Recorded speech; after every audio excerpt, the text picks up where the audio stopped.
वो हिंदू धर्म के अंदर भी पर्दा है। समानताएं देखिए, आज पर्दा हिंदू धर्म के अंदर भी है औरतों का। खामखा बहस चल रही है, जीन्स फटी है, लड़कियां फटी जीन्स क्यों पहन रही हैं, नहीं पहनना चाहिए। एक बीजेपी का नेता बोल दिया, तब से आग लगी हुई है।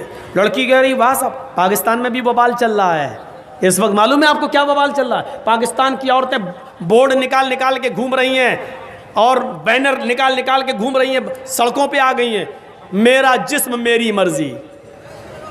कितने बच्चे हम पैदा करेंगे ये मेरा पति तय नहीं करेगा, ये हम तय करेंगे। रात में कितनी बार एक महीने में मिल सकता है ये तुम तय नहीं करोगे, ये मेरा जिस्म मेरी मर्जी। ये चल रहा है बवाल। मर्द कौन होता है बच्चे पैदा करने वाला? हमको कितने करना है ये हम तय करेंगे, ये बवाल चल रहा है। देखिए अभी होता क्या आगे चलकर। हिंदुस्तान के अंदर भी एक बवाल चल रहा, फटी जींस। बोलो नहीं, अगर किसी लड़की को अपनी बेटी समझकर इतना कह दो कि बेटा बेटी तुम हमारी बेटी जैसी हो, ये तुम फटी हुई जीन्स नहीं पहना करो बेटा, अपने घर में नहीं हो बाहर हो, कुत्तों की नज़र हड्डी पे पड़ती है बेटा, ये मत दिखाया करो, इतना कह दो तो बवाल हो जाएगा। लो साहब, अरे मैं जो पहन रही वो सही है, तुम्हारी खोपड़ी गलत है, तुम्हारी सोच गलत है। कलिया चक का इलाका था, एक मीडिया वाली चली आई मेरे पास, मुंह में माइक घुसड़ घुसड़ के पूछ रही है सानिया मिर्जा के बारे में आपका क्या ख्याल है। मैंने कहा किसी का नाम लेके हमसे मत पूछिए, आप नाम क्यों ले रही हो? कहा नहीं नहीं नहीं आप ये बता। मैंने कहा इस्लाम में पर्दा है। कहा कि वो स्कर्ट पहन के खेलती है घुटने से ऊपर कपड़ा, तो आपको क्या प्रॉब्लम है? मैंने कहा मैंने तो कोई प्रॉब्लम नहीं बताई है। भारत में बहुत से लोग नंगे घूमते हैं, जैनी बाबा वगैरह, हमने तो आपत्ति नहीं जताई है। सबको अपने धर्म पर अमल करने का अधिकार है। मैं तो मुसलमानों के लिए ये फतवा देता हूं कि कोई भी मुसलमान औरत बेपर्दा नहीं घूम सकती है। इस्लाम में पर्दा है, बस जिसका दिल चाहे करे, जिसका दिल चाहेता नहीं करता ना करे, हमें उससे क्या मतलब। सानिया मिर्जा अगर स्कर्ट पहन के खेलती है तो आपको क्या आपत्ति है? किसी की भी माँ बहन बेटी, अगर उसने तो बहुत बुरा जुमला इस्तेमाल किया चड्डी का, अगर वो चड्डी पहन के पैंटी पहन के घूम रही है तो आपको क्या एतराज है? मैंने कहा मैडम आप नंगी होके घूमिए, मुझे फिर भी एतराज नहीं है। आप क्यों बदतमीज है? हमने क्यों हुआ? सोच बदली अपनी। हमसे बार बार कह रही सोच बदलो, अपनी सोच बदलो। नंगी घूमिए, हमें क्या फर्क पड़ रहा है, जाइए नंगी घूमिए। भाई हमने अपनी सोच बदल ली। चमड़ा है, चेहरा दिखा सकते हो, इसलिए शर्मगाह भी दिखा सकते हो, हाथ दिखाने का अधिकार है, शर्मगाह भी दिखाइए। कौन मना कर रहा है आपको? है बड़ा बेहुदा नहीं, बड़ा गुंडा मौलवी है। अजीब सिस्टम है।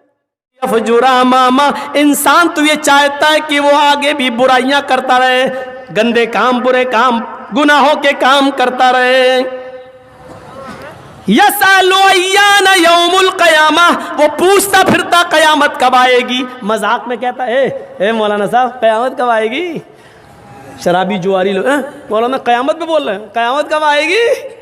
मजाक में। यसालुय्याना यौमुल क़यामा, वो सवाल करता मजाक में कि कयामत कब आएगी। फ़इज़ा बरिक़ल बसरु व ख़ज़फ़ल क़मरु व जुमिय शम्सु वल क़मर, जब आंखें चुंधिया जाएंगी, वख़सफ़ल क़मर, चांद बेनूर हो जाएगा, व जुमिय शम्सु वल क़मर, और चांद सूरज दोनों मिला दिए जाएंगे, जमा कर दिए जाएंगे। उस दिन इंसान इस हालत को देखेगा तो कहेगा यक़ूलुल इंसानु यौमइज़िन अयनल मफ़र, आज हम कहाँ भागे, आज भागने की जगह कहाँ है, आज मैं कहाँ छिपूं, आज मैं अपना चेहरा कहाँ छिपाऊं। कल्ला ला वज़र, नहीं, भागने की कोई जगह नहीं है। आज तू भागना भी चाहेगा तो भाग नहीं पाएगा। मेरे भाइयों, अल्लाह ने बता दिया हिंदू धर्म के अंदर भी मरने के बाद तुम्हें एक दूसरा जन्म होगा। इस्लाम भी यही कहता है कि मरने के बाद एक दूसरा जन्म, एक तुम्हें कब्रों से ऐसे उठाया जाएगा इंसान की शक्ल में। भागने का कोई रास्ता नहीं है। कुत्ता, बिल्ली, चूहा, बंदर, ये तो अजीब सिस्टम समझ में नहीं आता है। और हिंदू धर्म में तो यहाँ तक लिखा है ये जुर्म करोगे तो ये बनोगे, ये जुर्म करोगे तो ये बनोगे, ये करोगे तो ये बनोगे। 2-3 जुर्म हमें याद हैं। चोरी करोगे तो बिल्ली बनोगे, रिश्वत खाओगे तो कुत्ता बनाया जाएगा, किसी लड़की पर गलत नज़र डालोगे, शहावत की गलत, तो तुम्हें अगला जन्म लड़की का होगा। हैं? जुआ खेलोगे तो भैंस का जन्म, चोरी करोगे तो बिल्ली का जन्म, रिश्वत खाओगे तो कुत्ते का जन्म, किसी लड़की को अगर गलत नजर से देखोगे तो अगला जन्म लड़की का। अकल में आती है ये बात? मनुस्मृति में लिखा है, अकल में आती है। अब इसका मतलब क्या निकालो जरा। जुआ खेलोगे तो भैंस का जन्म होगा, इसका मतलब क्या हुआ? दुनिया में जितनी भैंसें तुम्हें दिखाई दे रही हैं ये सब पहले मर्द थे, इन्होंने जुआ खेला होगा तब इनको भैंस का जन्म हुआ है। अब इसका मतलब ये हुआ कि अगर दुनिया में कोई आदमी जुआ ही ना खेले तो इसका मतलब ये हुआ कि भैंसें पैदा ही नहीं होंगी, और जब भैंसें पैदा नहीं होंगी तो दूध कहाँ से आएगा, घी कहाँ से आएगा, मक्खन कहाँ से आएगा, दही कहाँ से आएगा, कौन देगा? अब इसका एक और मतलब निकालो। कोई पंडित जी हमारे सामने हो तो बात करने में मज़ा भी आए। किसी दिन योगी जी बुला लें, हमें बड़ा मज़ा आ जाएगा डिबेट में। मैं उनसे पूछूंगा अगर भैंसें ही ना पैदा हो तो फिर क्या होगा, दूध घी मक्खन दही कहाँ से मिलेगा? देखिए क्या जवाब देते, कौन देगा ये? इसका मतलब ये है कि ये सारी नेमतें अगर खाना है तो जुआ खेलो, यही तो मतलब हुआ। चोरी करोगे तो बिल्ली का जन्म होगा। लो साहब, दुनिया में जितनी बिल्लियां हैं ये सब चोर थी, पहले चोरी की थी इसलिए इनको बिल्ली का जन्म हुआ। अच्छा ये बताओ, बिल्ली का जन्म होने के बाद भी क्या फ़ायदा हुआ? जब इंसान थे तो हमारा माल चुराते थे, जब बिल्ली बना दिया तो किसी की मुर्गी चुरा रहे हैं, किसी का दूध चुरा रहे हैं, खा जाते मुर्गी कबूतर सब खा जा रही है वो चुरा चुरा के। तो चोरी तो अब भी उसकी बंद नहीं हुई है, हैं? किसी लड़की को देखोगे तो तुम्हारा अगला जन्म लड़की का होगा। दुनिया में जितनी भी औरतें देख रहे हो ना पंडाल में जो आई हैं जलसा सुनने, ये सब पहले मर्द थीं, इन्होंने किसी लड़की पर गलत नज़र डाली होगी तब इनको लड़की का जन्म हुआ है। बिलफर्ज माल मान लो थोड़ी देर के लिए, अगर दुनिया में कोई भी आदमी किसी लड़की पर गलत नज़र न डाले और सिर्फ अपनी माँ बहन बेटी की नज़र से देखे तो इसका मतलब ये हुआ कि दुनिया में कोई भी आदमी अपनी माँ बहन बेटी गलत नज़र न डाले तो लड़की पैदा ही नहीं होगी, लड़की का जन्म ही नहीं होगा। और जब लड़की का जन्म नहीं होगा तो इसका मतलब क्या, वो बच्चे कौन पैदा करेगा? ये नस्ल इंसानी कहाँ से चलेगी? 18 साल पहले मैंने कुछ और कहा था, आज नाम नहीं लूँगा। ये बहुत ख़तरनाक दौर है।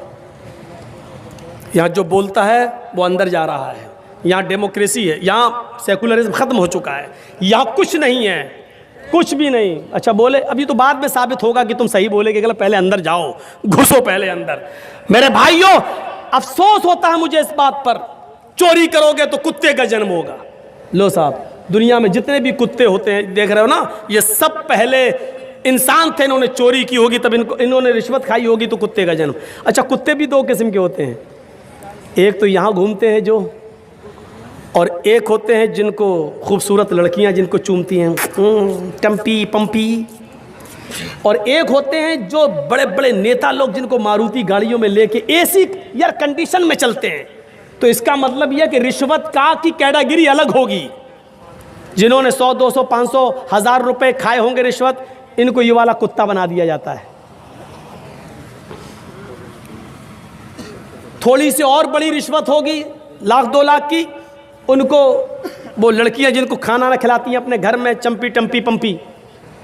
और जो मारुतियों में घूम रहे हैं ये जो कुत्ते हैं ये बड़े स्टैंडर्ड कुत्ते हैं, ये जरूर पार्लियामेंट के कोई बड़े नेता रहे होंगे, इन्होंने बड़े घोटाले किए होंगे, और बड़े घोटाले करने के बाद, बड़ी रिश्वतें खाने के बाद इनको इंटरनेशनल मरने के बाद भी कुत्ता बनाया गया, तब भी मारुतियों में एसी में इसकी आदत छूट नहीं रही है। ये तुम्हारी किताबों के आधार पर मैं बोल रहा हूँ। फिर भाइयों, ये समानता पाई जा रही है कि हिंदू धर्म के अंदर भी लिखा है कि मरने के बाद दोबारा जन्म होगा, हमारे यहाँ पर भी लिखा मरने के बाद अल्लाह दूसरी ज़िंदगी हमें और आपको देगा। इसीलिए कहा गया पुनर्जन्म, पुनः मानी फिर जन्म मानी पैदाइश, दोबारा पैदाइश। हमारे यहाँ क्या कहा गया,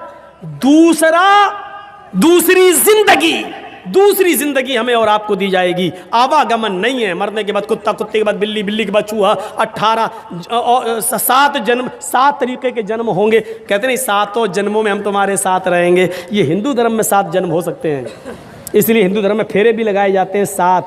औरत के जब गठबंधन होता है ना पीछे, तो 7 फेरे क्यों लगाए जाते हैं? एक मर्द इस बात का इकरार करता है कि मैं 7 जन्म में तेरा पति हूं, और औरत इस बात का इकरार करती है कि मैं 7 जन्मों तक तुम्हारी पत्नी रहूंगी। ये होता है इकरार।